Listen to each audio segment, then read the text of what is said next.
to turn to and talk about a story. This is actually a rather interesting and great thing I got to do over the weekend. I was part of bringing an event to Dallas over the weekend. On Saturday, there was a lovely event involving the guy who many of you know by the name Bo Snerdley. Bo Snerdley was actually in Dallas to talk about a new PAC that he has created called the New Journey PAC. It's Bo Snerdley, and the CEO is a younger man named Autry Pruitt. The two of them came to Dallas to talk about the New Journey PAC. And if you're thinking, I know this name, Bo Snerdley, where is that from? Bo Snerdley is kind of the stage name for a man whose name is actually James Golden. He is the Rush Limbaugh call screener, producer, I think executive director, kind of, all hands on deck kind of guy. Bo Snerdley has worked, he is a black man. He's a tall, big, gregarious, outgoing, tender, gentle, great guy. And Bo Snerdley has been with Rush Limbaugh as his kind of off-air occasional sidekick for decades. Close with Rush Limbaugh, very much a conservative, very much a Donald Trump supporter. And I had the opportunity at this event that we hosted over the weekend to interview Bo Snerdley as well as Autry Pruitt. I'm going to play this interview for you. I recorded it, it's just audio, but I'll be showing you some pictures of the event.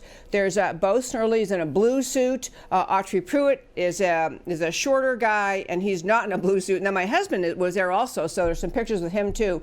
But I'm going to have those pictures slide as I let you listen to what Bo Snerdley had to say. This was a profound thing. What we talked about many, many points. I'll tell you more after you listen to the video. But this is a guy, Bo Snerdley, who is going to stand up starting now to say the black community in America deserves better than the way the Democrat Party has treated black America. This is a guy working to bring the message of the GOP, of conservatism, of Americanism to the inner city in America, to the black community in America. His PAC, the New Journey PAC, is designed to fund black conservative candidates running for Congress, but more importantly, more largely, to make a sustained long-term effort to bring the message of conservatism and the GOP to the black community in America. So here you have it. I'm interviewing Bo Snerdley and Autry Pruitt just 2 days ago, this past Saturday. So I had the great pleasure over the weekend of having a conversation with two people who are leading a new PAC called the New Journey PAC. It is James Golden and Autry Pruitt. You may know the name James Golden, I think it sounds familiar, and that's because his stage name, or name you hear him addressed by on the Rush Limbaugh show, is Bo Snerdley. Well, they were in Dallas. I had the great chance to interview them and talk about the PAC that they have created. So first, let them say hello. Hello, James. And how are you? I am well, and I'm glad you're here. Hello, Autry. Thank you so much for having us. Hello. So glad you're here. So let's just start with New Journey PAC. I want to have both of you talk about how it got started, who thought of it, and what is the idea of it. What's your mission in the New Journey PAC? We'll start with Bo Snerdley, a.k.a. James Golden. Well, earlier on last year, I began to think about what was coming up in 2020 with the election cycle. So I decided that after 30 years behind the scenes, it was time to actually become take a more of an activist role, because I was concerned with where the country was going. And I knew, and we all knew, that the racial attacks that the Democrats were using were just going to go hyper in the election season. I thought the easiest way that we could enter and make a difference would be with a political action committee. So I spoke with a few friends, and they recommended a brilliant young man to lead it up. He's sitting in the room, Autry Pruitt, and we have a mission. We want to see the president reelected. This president has done amazing things, and they've benefited the entire country. They've particularly benefited African American communities, minority communities, when the previous administration said it was impossible. And we also want to see more black conservatives elected. And I think if there's been a surprise, it's been the number of people that have approached us that are running all across the country in races. We want to see conservatives of all stripes elected, and we are supporting conservatives of all stripes. we are even going to support people who are mostly conservative. Because as Ronald Reagan said, it's better to get most of the loaf than none at all.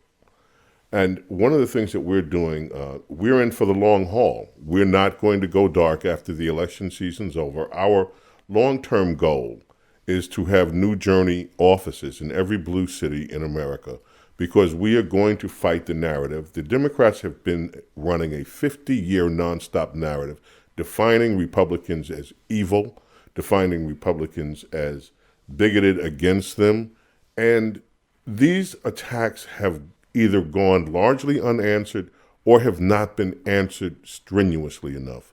And we're going to pick up the mantle, and it is not going to happen overnight, but we are going to change that narrative.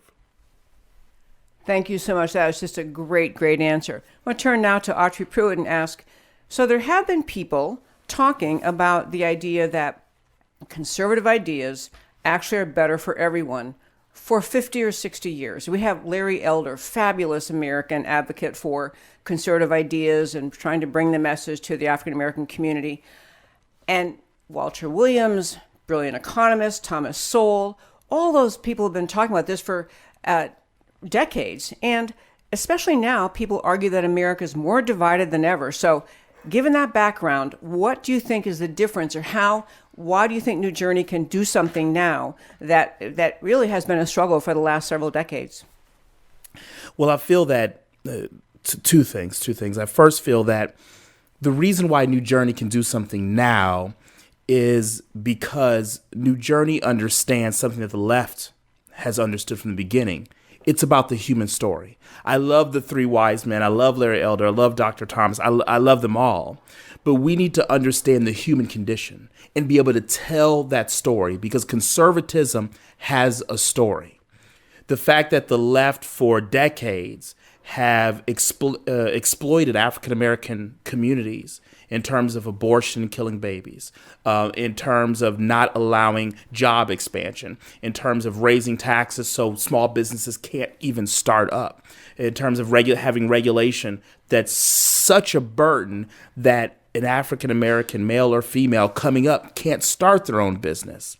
We need to tell that story, the story of the young man who wanted to start his own business but couldn't because of the layers of bureaucracy to get that business off the ground.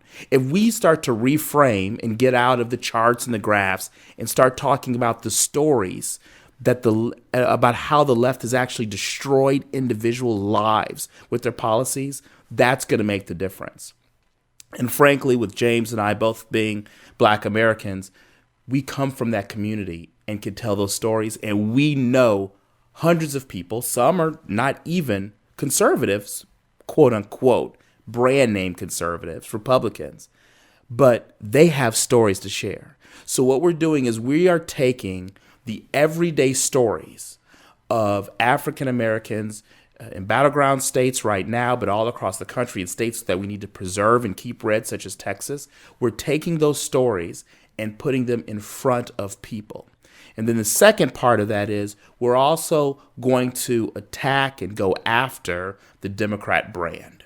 We're going to talk about the reality of the brand. Now, not in a way such as Dinesh D'Souza does, which we know, we love him to death. He's been such a great friend to us.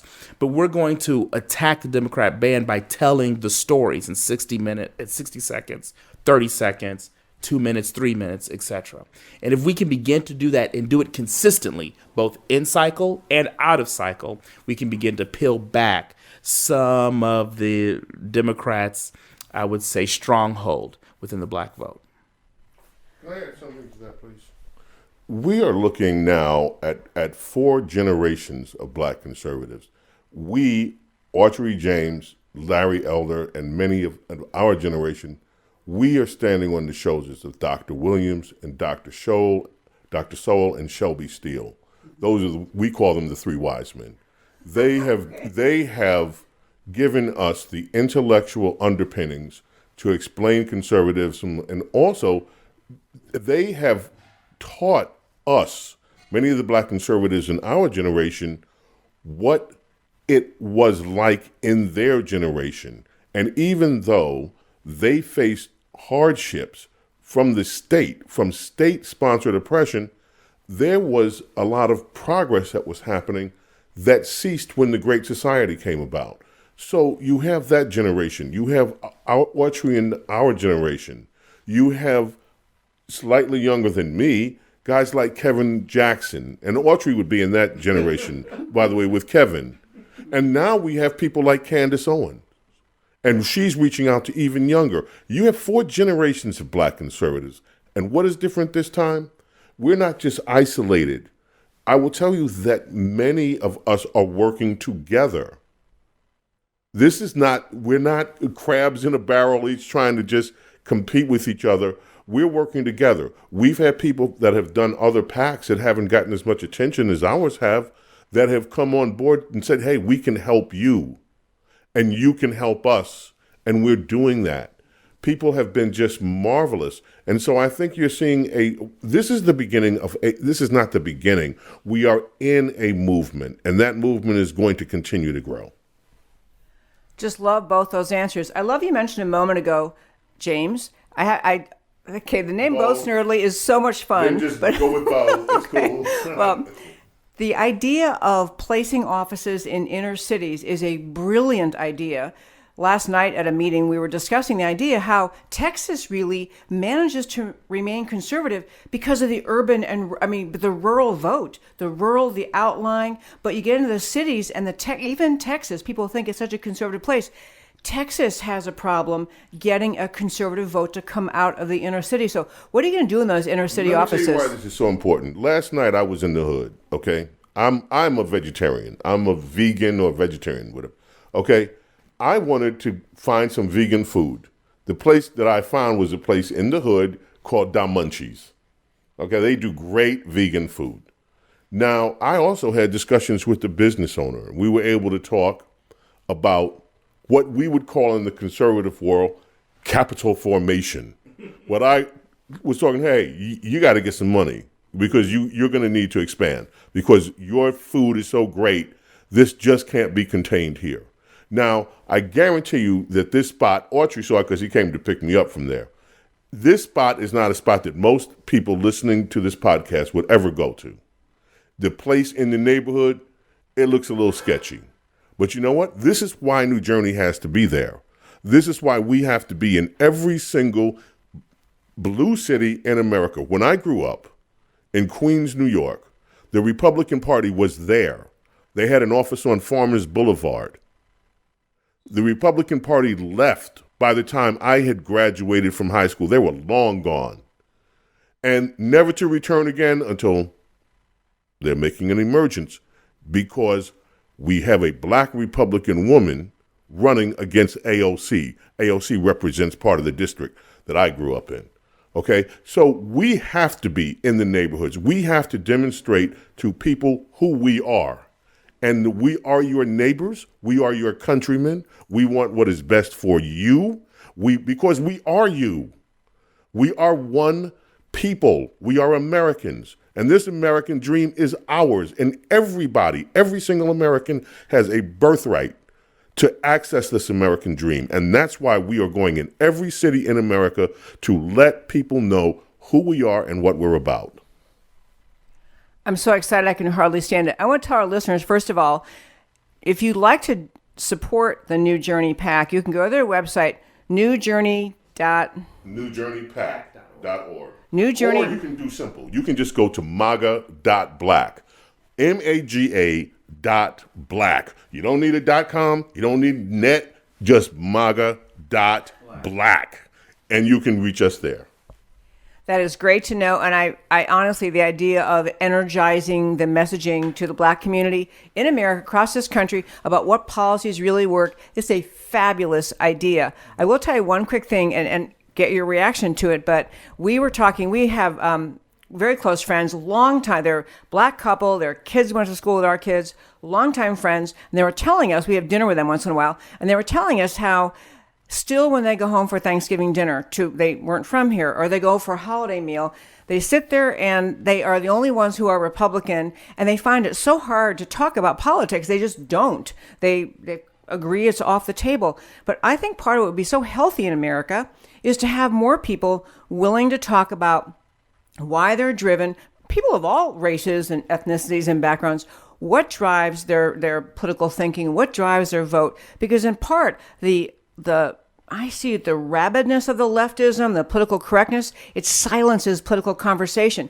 And what you guys are doing could really inspire young people and the Black community inner cities to say, yeah, not just am I going to listen to you, I want to talk more about it. I want to understand. I love forcing the conversation about why people vote the way they do and what really has helped or not helped in the Black community in America. What are your thoughts on that? Yeah, I agree. There's two aspects. Number one, being able to interact and talk to individuals and listen. A lot of times we as conservatives, we tend to be very logical, very graph and stats oriented. And what people need, whether it's a marriage, a boyfriend, a girlfriend, sometimes what people need is for you to just listen to them and hear and digest what they're saying. And so we as conservatives, small c, not an organization, not a party, just those who have a conservative viewpoint, if we took more time to listen, we would understand that within the Black community, conservatism is there. So this is in some ways a branding issue. And then the second point is I used to be involved in talking to people about Christ. And I'd go knock on some doors. I know, no Democrats would probably shoot me for this, but I actually used to proselytize about the kingdom of God. And then I figured out something when I had stopped doing that. I went off to school and I was just living my life. And I had a couple people come to me and say, man, yeah, you get upset every now and then, but you like people, you love people. Why is that? And what I found out was instead of me talking about Christ, if I just lived my life and interacted with people who normally were outside the circle of who I would interact with, people came to me. And I found the same thing with being a conservative. A lot of people, once I left the real estate world and did politics, were surprised I was a Republican. They're like, wait, you're so friendly, you're so nice, you're a Republican. And that's what it takes. That's a part of James's vision and what I'm executing, putting these centers in blue cities. We just need to be there because we're human too. We cry, we scream, we take a shower, we use the restroom. And so if we can interact on that level first, then the message is easy. The message is easy. But right now we're coming down from the kingdom preaching at people rather than interacting with people. May I just add one thing to that, please? And the conversation that we're looking for is two-way, because we also have to have conversations with some of our fellow conservatives. One of the things that I find most troubling when I talk to my fellow conservatives, whom I love dearly sometimes, is sometimes I get a knee-jerk reaction to things. So you'll have, for instance, a shooting, an officer-involved shooting, and minds are made up before even the facts are. Now, we say minds are made up on the left, and they are very often, but often minds are made up on the right, too. And so, to me, this is an important issue because this resonates so deeply. I'll tell you why this resonates with me. It resonates with me because of Thomas Shea. Anybody know who he is? I know. When I was a young man living in Queens, Thomas Shea was an officer that shot a 5-year-old black boy, Clifford Glover, and killed him. And Thomas Shea later said that Clifford Glover, 5 years old, had a gun drawn on him. If he could even hold a gun, which was impossible, there was no gun. Thomas Shea walked, never did a day of prison time for this. A short time later, another police officer killed a woman not too far from my house by stabbing her to death and went to a psychiatric ward for less than a year, was released, and that was the end of it. I remember these things from my childhood. People remember incidents that happened to them, that they are afraid for their own children's lives in their own neighborhoods. The idea of capital punishment in America, which I support, is that there is due process, that there is a system of laws that we respect. And so do black people have a responsibility to teach their children morally correct, to be morally correct, not to be involved in criminal behavior that increases their chances of interaction with the law? Absolutely. Do we support where black youth especially have an almost arrogant, anti-authoritarian view as part of the culture? That has to change. But do we support knee-jerk reactions where we can just look every time a black kid is killed in the neighborhood and say, it's okay? We're not about that. We have to have true justice in America, and that's when people, and that conversation has to be a two-way conversation. I'm sorry, I'm going on, but. Oh, you're wonderful. You're going on, and all those points make sense. So many conversations happen around the country related to officer-related shootings and crime and violence, and there are too many, and you're using the term knee-jerk, but I think people try to take sides, and they just don't want to address on the conservative side, they don't want to acknowledge, yes, sometimes we have a problem, and sometimes we have officers engage in bad behavior, and sometimes they must be prosecuted. We want to kind of completely reject the concerns about officer conduct and the conservative side, but the truth is what you really want, what everyone wants, you should want truth. You want truth and justice. Yes, truth and justice, and the justice system applied equally to everyone, and the due process and the tracing it down, getting down to the core of what the facts were, matters in every case. And notice when James talked about the officers, he talked about officers in general. We have to understand that a lot of shootings that occur from officers to black youth happen from black officers to black youth. And if we really want to talk about this, we also have to bear in mind that officer-related shootings are not nearly as prevalent as people might think. The number one cause of homicide in the black community are black young men killing other black young men, unless you consider the genocide that occurs in the black womb.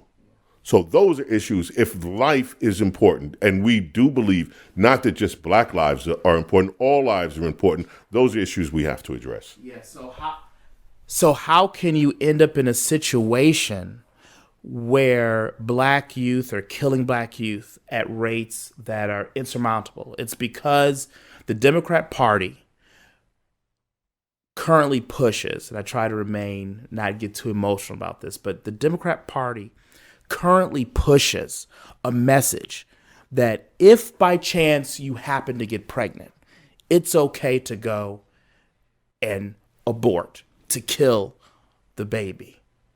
Once you push a message like that, no wonder you grow up having no value for life. Because no one has said, wait a second, your life is valuable. Your child's life is valuable. There are resources. There are churches. There are government resources. There are neighbors. There are people that can help you. Your kid can be someone. You can grow up and you can be the mother to the next E. Stanley O'Neill, the next Kenneth Chinaldi, the CEO of American Express, Don Thompson at McDonald's, the next President Obama, hopefully with better policies. A Republican, President Obama, yeah. You know, we could talk all evening long. I want to thank you both for doing what you're doing. I love this idea of New Journey PAC. I love the idea of getting the conservative message from into the inner cities, where it's not just preach from afar or preach only during election season, but an ongoing discussion in America. As I say the expression on my show so often, the American political conversation, it needs to happen among people of all backgrounds. So thank you so very much for what you're doing. Thank you, both Snerdley, James Golden. You are quite welcome. Thank you for having us. It's been wonderful speaking with you, and we hope to continue this conversation. Oh, I'll invite you again. Thank you so much. And thank you, Archie Pruitt. Thank you so much. I got to tell you, folks, that was the most fun interview. These are gems, these two men, gems of human beings. I want to hit a couple quick points and then turn to the Kobe Bryant story of his unfortunate passing, tragic passing over the weekend. But I want to say about this New Journey PAC. First of all, New Journey PAC, PAC being PAC.org, or as he said, as Bo Snerdley said, MAGA.black. It's a place to go, find out more what they're doing, and consider supporting. The reason I'm so excited about this, I've always felt this idea, and I've actually been a consultant for political candidates and tried to encourage them to bring the conservative message to everyone. But it is really a crime. It is a horrible thing that for decades the Democrat Party has convinced Black America to keep on voting Democrat, even though the policies the Democrat Party embrace hurt Black families, hurt Black communities. It is a tragedy. And so these two gentlemen, so I love several things about what they're doing. I love the PAC. I love their idea of getting into the blue city, inner cities, and staying there, putting together a new Journey PAC headquarters, not just campaign season, not just until we get through the 2020 elections, but an ongoing conversation in the minority communities, in Black communities, put together and backed by a new Journey PAC that says we're going to keep talking about what policies work and what policies don't. I love several things about what they're doing. That is a big thing, staying on the ground, because many, I will tell you, I've worked on campaigns where I've had people from Black majority neighborhoods say to me, Republicans only come down here during election season. Democrats have an office here 24 hours a day, 7 days a week, 365 days a year. We need to be bringing our message on a consistent basis. Number two, I love the idea that Bo Snerdley said, that the idea that you cannot argue conservatism and fail to be honest about the history of America, the history of segregation, and the knowledge that many people, many Black American voters, either lived through segregation or they learned about it from their mother or their grandmother, and it feels real. It's a present concern in their thoughts. So as we are communicating the conservative message, be honest. Yeah, we had a really bad history in America, slavery and segregation and Jim Crow and Ku Klux Klan. And yes, you can point out that it was the Democrat Party in charge at that time, but the Democrat Party has managed to dupe many Black voters into blaming the history of segregation, Ku Klux Klan, on the Republican Party. But admit the truth of the history. I also love James Golden's point about when there's an officer-involved shooting. We've got to be honest enough to say, no one knee-jerk react, not on the left, not on the right, not on the Black community, not in the white community or the police officer supporting community. Everybody needs to be focused on what is true. Find the facts, discover the truth, and apply the laws, apply due process, apply the laws, the justice system in every case following the law. This is a huge thing, and I think he's exactly right when he said there are some people who just almost don't even want to talk about it if there was an officer-involved shooting that is not, that may look bad. That seemingly the officer was not justified in a shooting, and people who defend law enforcement might want to say, well, let's not talk about back off. No, we need to deal with situations. It's the last point I'll make, and I will say at this event that we sponsored for them over the weekend, they gave a fabulous presentation, but the last point I wanted to make was they really are very collaborative with other Black conservative voices. I was trying to encourage some people to donate to them, to New Journey PAC, and some of these people are already really big supporters of Candace Owens and her Blexit movement, but they are collaborative, they see their mission as moving along the same parallel tracks, but different tracks getting to the same goal. So I just encourage you to learn about that PAC more, follow what they're doing, and I think they could make an extraordinary difference in America. So it was a great thing. And again, maga.black or newjourneypac.org.